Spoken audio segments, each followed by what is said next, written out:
अरे ये खरीवा देवर बबुआ काहे भौजी? अरे सुननी है शादी कैले है तय। अरे तो तुम्हें पता है ना चलल बहन तो। अरे हाँ सही ना पता चलल, लेकिन तोर तो भाव ना मिलत बा। अरे तमार मेहरारू मिल गए तो भाव का करबू जान के। अच्छा तो पहले हमार बात सुन। कहाँ से लैले है रे करियावा, कहाँ से लैले रे?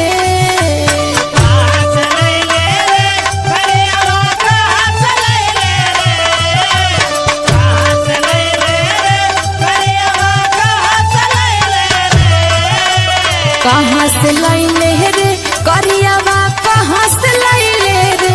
कि यही सन सुनार में ये करियावा कहाँ से लैले रे?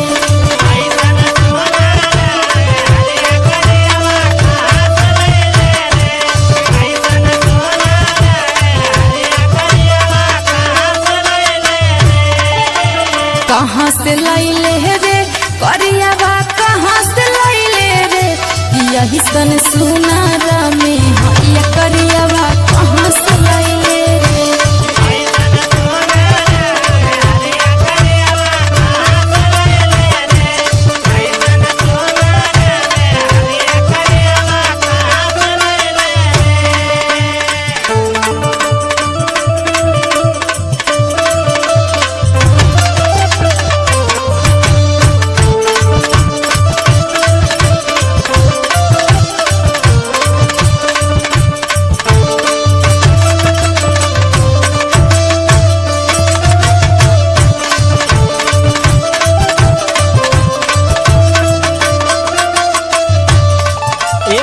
का आप पूछत हो ना कहाँ से ले?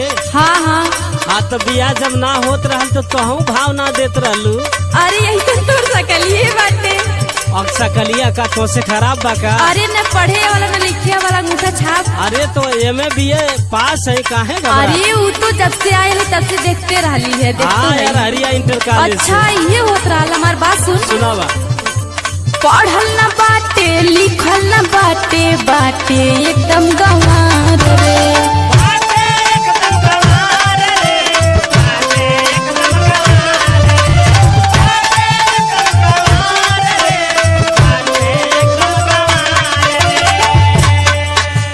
हावी ताये तना गोर बाटे तो सवार रे।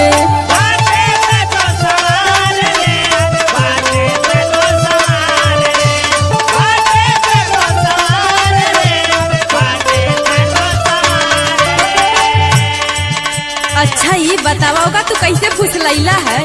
ये भौजी का हो? अब का बताई तो के तू जौन पूछत हो पूछा।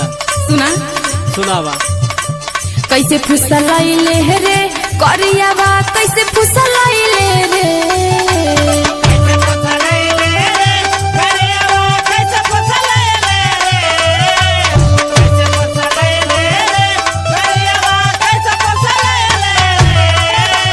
कैसे फुसलैले रे करियावा, कैसे फुसलैले रे?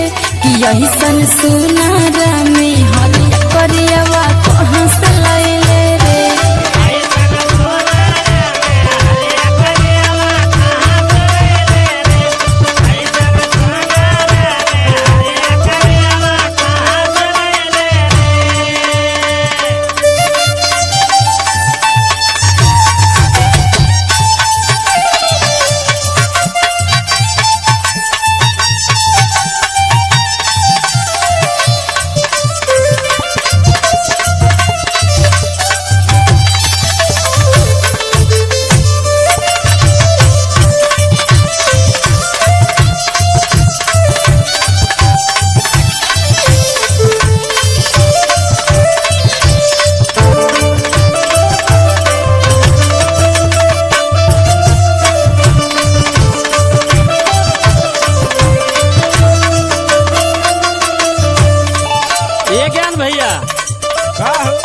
देखत हवा जबले बिया ना भैला तबले हमके के पूछत ना रहे, आई के बड़ी पूछे वाली भाई। अरे तो सही बात है, लेकिन जब से हम आइली तब से तो का 5 लड़की फेल गई। जा अपने घरे जा।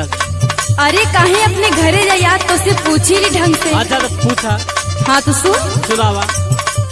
हम तो सोचनी कबो ना होई बियाहवा तोरे साथ।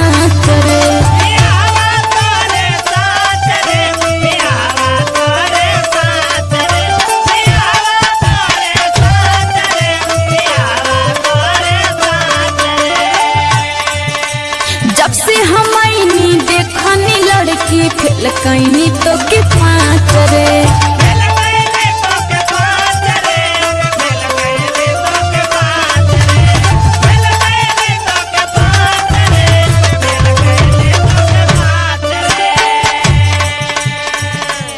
और सुन, सुनाओ भौजी सुनाओ।